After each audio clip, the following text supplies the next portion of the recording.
ستړي مشئ زه سنا صافی یم د نن جولای 12مې نړۍ دا وخت را سره ګوري. اسلام آباد کې د پښتون ژغورنې غورځنګ د مرکزي شورا د وژل شوي غړي ګیلمن وزیر جنازه د شمالي وزیرستان رزمک کې په خپل کلي اسدخیل کې خاورو ته سپارل شوې ده. د ګیلمن د جنازې قافله پرون سهار له اسلام آباد وخوځېده. د صوابۍ او پېښور له لارې کوهاټ، کرک، بڼو او همداسې پسې نږدې نیمه شپه وزیرستان ته ولېږدول شوه. د رزمک په اسدخیلو کې د انټرنیټ د نشتوالي له امله تر اوسه د جنازې ویډیو نه ده خپره شوې. دغه اوس زموږ همکار رحمان الله له پېښوره سټوډیو ته وصل دی چې په رزمک کې د جنازې له ګډونوالو سره خبرې کړې دي. او رحمان الله، وروستی حال څه دی؟ سنا جانې څنګه چې تاسو وایئ چې په رزمک کې د ټلیفون ستونزه ده، انټرنیټ ستونزه ده، موږ تر اخره وخته پورې دا هڅه کوله چې دغه ځای نه موږ ته د جنازې فوټیج ترلاسه شي، خو په دغه کې بریالي نه شو. خو ځینې معلومات چې راته راغلي دي هغه دا راغلي دي چې جنازې چې کوم وخت ورکړی شوی پاکستاني وخت هغه 4 بجې ورکړی شوی، خو جنازه بیا 6 بجې د لمونځ ترسره شو. د هغې وجه دا وه چې کوم هلته کې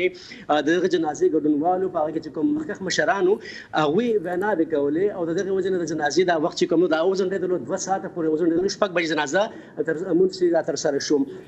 په دغه جنازه کې چې کوم مشرانو ګډون کړی په دې کې د عوامي نشل ګوند میا افتخار حسین دی، همدغسې ویل کېږي چې د جماعت اسلامي کمسینټر مشتاق چې هغه پکې ګډون کړی دی. داسې په دې کې بیا د باجوړ، د خیبر او بیا د جنوبي پښتونخوا چې دی په دې کې ګڼ شمېر مشران چې دي هغوی ګډون په دې جنازه کې کړی دی. د جنازې چې کوم مونځ تر وشو په دې کې چې کوم مشرانو ویناوې کړې دي د هغې هم هڅه وکړه چې دا معلومه کړو چې په دې ویناو کې دوی ګیلمن ته سر رقم چې دی د هغه خطای فرضونې یا عقیدت وړاندې کړی دی، خو هغې باندې هم معلومات پوره راته را نغلل ځکه چې تلیفونونه کار نه کوي. خو دغه کلي چې کومو خلکو سره مو خبرې شوې دي د رزمک کې دا هغه راته دا ووایي چې خلک ډېر غمژن دي، د په مرګ باندې خلک ډېر خفه دي او دا چې په زرګونه ګاډي چې وو په دغه قافله کې وو موجود چې کله د مړی چې کوم دی هغه وزیرستان ته ورول کېدلو. دا ویلی شو چې د کیلومیټرو واټن چې دی نو هغه په ساعتونو کې چې دی نو خلکو دغه واټن چې دی دغه په دغه مزل چې ترسره کړی دی دومره زیات خلک دغه جنازې ته راغلي وو. د دې نه علاوه چې دی نو د ګیلمن وزیر په کوټه کې غیبانه جنازې شوې دي یا بېتابعه کړې شوې ده. دغه راسرینو په افغانستان په مختلف ښارونو کې هم د ګیلمن وزیر غیبانه جنازې شوې دي. داسې په اروپایي هېوادونو کې هم د غیبانه جنازې شوې دي. په خیبر پښتونخوا کې هم په ځینې برخو کې چې کوم دی سیمو کې چې دی د ګیلمن وزیر یا خو غیبانه جنازې شوې دي یا بیا د غیبانه جنازې چې دی د کېدو دوی پلان جوړ کړی یا تابعه کړې ده. رحمان الله، کور ودان ژوندی اوسئ. درځئ دلته د پښتونخوا د ځینو اوسیدونکو نظرونه وګورو چې د ګیلمن وزیر ژوند او د ده د هڅو اهمیت په ګوته کې وي. نو د ګیلمن چې کوم اهمیت و په تحریک کې ډېر اهم و ډېر خاص و او دا ستب معلومیږي هم چې څومره خلک راغلي دي او څومره خلک د تپوسونه کوي او خلک څومره ژړا کوي په ده پسې او خلک څومره ورته ناست دي دعاګانې کوي. او ګیلمن موږ په دې پېژنو د پښتون اواز اوچت کړی، د پښتون دغه دردمن اواز هغه اوچت کړی او موږ په سوشل میډیا سب په هر پلیټفارم چې ګورو زم د ګیلمن غوندې شاعر، انقلابي شاعر او د پښتون د شعور پیدا کولو لپاره زم چې څونه باچا خان منډې والي زم ګیلمن هم دومره منډې والي. ګیلمن یو تکړه سړی د پښتون د قام د وزیرستان د غونډو قبایلو زم چې دی سربراه وي. ګیلمن پښتون چې د پښتون ژغورنې غورځنګ یو فعال غړی او د پښتون ژغورنې غورځنګ شاعر، انقلابي شاعر ورته ویلی سي. د پښتنو په دې سیمه کې چې هر غورځنګ راغلی ده په دې غورځنګ کې د شاعر رول ډېر غټ وي او په دې غورځنګ کې د ګیلمن پښتون رول یو شاعر او بل یو فعال غړی چې په هر جلسې او هر پرلت او هر احتجاج ته به ځان رساو. خو داسې زموږ نه ډېر ارمان لوړي شو پسې ډېر په باجوړ کې داسې ورځ ورځ حالات داسې دي چې زموږ نه مشران ښایسته ځوانان لاړو او هر یو سړی به ګیلمن جوړېږي، هر یو سړی به ارمان لوړي جوړېږي، هر یو سړی به عثمان لالا جوړېږي. موږ ټول دغسې انشاءالله پښتانه ټول داسې دي. د پښتونخوا د یو شمېر اوسیدونکو نظرونه مو واورېدل چې د ګیلمن وزیر په اړه یې څرګنداوه یا څرګندول. دغه اوس راسره سیاستوال افراسیاب خټک سټوډیو ته وصل دی. ستړی مشئ خټک صاحب، ګیلمن ته ډېر د انقلابي شاعر خطاب کوي. تاسو به اوریدلی وي په دغو کلیپونو کې هم د پښتونخوا اوسیدونکو دته د انقلابي شاعر خطاب کاوه. دا د شعر و که نه نورې هلې ځلې چې په یوې ډېرې اغېزناکې څېرې یې بدل کړ؟ مننه. اصل کې ګیلمن وزیر چې کوم شعر ویلی دی هغه د زړه نه راوتلی دی او زړونو ته ګرځېدلی دی. ساده ژبه کې خبره کوله خو د زړه نه کوله، اخلاص پکې ډېر و. او بله خبره دا وه چې ډېرې سختې تېرې کړې. دا چې کله نیول شوی و لږه مونه وړاندې د پاکستان فوج په جیل کې و یا د هغې په قبضه کې و، نو دلته ډېر سخت شکنجه شوی و او د افغانیت چې هغه د پاکستان واکمنانو ځان لپاره یو چیلنج ګڼلو. حالانکه هر پښتون افغان دی، دا څه خبر غلط خبره نه ده. منتها دلته کې پاکستان حکومت چې دی دلته کې دوی په د باندې ډېر فشار راوړو، مګر دې د خپل لارې نه وانه وختو چې آزاد شو نو هغې نه زیاته کلکه مبارزه چې د شروع کړه او هغه شعرونه هغه خپل تجربې چې دی هغې ته بیا د شعر شکل ورکړو. د جیل هغه بیان شو هغه هم داسې انداز کې وکړو چې ټول خلک وپوهېدو چې دا استبداد څه شی دی. نو زما خیال کې د خلک خصوصا دا د زموږ پښتونخوا او د ډیورانډ کرښې سره نږدې خلک چې کوم پراته دي دوی او بیا په افغانستان کې هم خلکو دا محسوس کړه چې د ټولو د زړه اواز دی. هغه خبرې چې دوی زړونو کې پرتې دي هغه په شعرونو کې وي.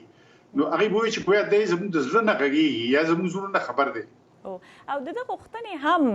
یا د کړه وړه یې ناسته پاسته یې هم ما چې کله د ده کلیپونه لیدل ویډیوګانې مې لیدلې ډېر داسې دي چې په ژوند مین کس و، له ژونده یې خوند اخیستی، له شعر و شاعرۍ، له سندرو، له هر هغه څه چې په غربي نړۍ کې یا په نوره نړۍ کې ځوانان د ده په عمر ځوانان ورسره مینه لري، پرې ولاړ دي او تر ډېره حده د ساتلو لپاره یې مبارزې هم کوي. داسې یو کس و چې ډېر کسان ښایي وایي چې په پښتونخوا کې یا په پښتنو کې دغه ډول یو کس په دومره جرأت او په دغه ډول د خلکو سره یې دغه اسانه رابطه ساتل هم یو نوه کمسارې وه. دې کې شک نشته، خو زه خو یو دوه ځله میرانشاه ته ولاړم، جلسو کې مو ګډون هم کړی، خبرې به هم کړې دي. نو ما لیدلې دي په شمالي او جنوبي وزیرستان دواړو کې زرګونه ځوانان راپیدا شوي دي او ډېر سړی چې وګوري سړی اغېزه وکړي ځکه چې د دې سرښندنه، د دې فداکاري، د دې ژمنه، د دې یعنی جدیت دا چې ټول سړی وګوري نو داسې ځوانان شته. او واقعا چې ګیلمن خو یو استثنایي سړی و، خو دا وه چې دغسې ځوانان نور هم شته خدای دې لري چې دې نوزاد زېږولي. اصل خبره دا ده چې کله چې دا عملیات پاکستان فوج اپریشنونه وکړل او دې کې خلک بېکوره شو، لکونه خلک بېکوره شو. نو دا بېکوره خلک چې وو دوی چې بیرته راغلل نو دوی بچي چې وو چا چې یعنې تعلیم کړی و، لوست یې کړې وه، هغه یې پوه شو چې موږ څومره بېواکه یو او موږ سره څومره ظلم کېږي. نو دا دې احساس سره یو هلته کې نوزاد وزېږېدو د پښتون ژغورنې غورځنګ او هغې کې زرګونه ځوانان چې د هغې ګډون وکړو او په شمالي او جنوبي وزیرستان دواړو کې. او دا د شمالي او جنوبي وزیرستان د علاقه چې ده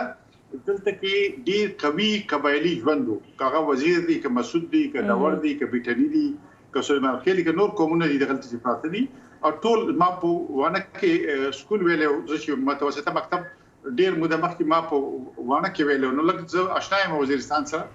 نو زما په خیال کې ټولو پښتنو کې داسې شته او ټولو د قبایلي سیمو خصوصا، مګر په وزیرستان کې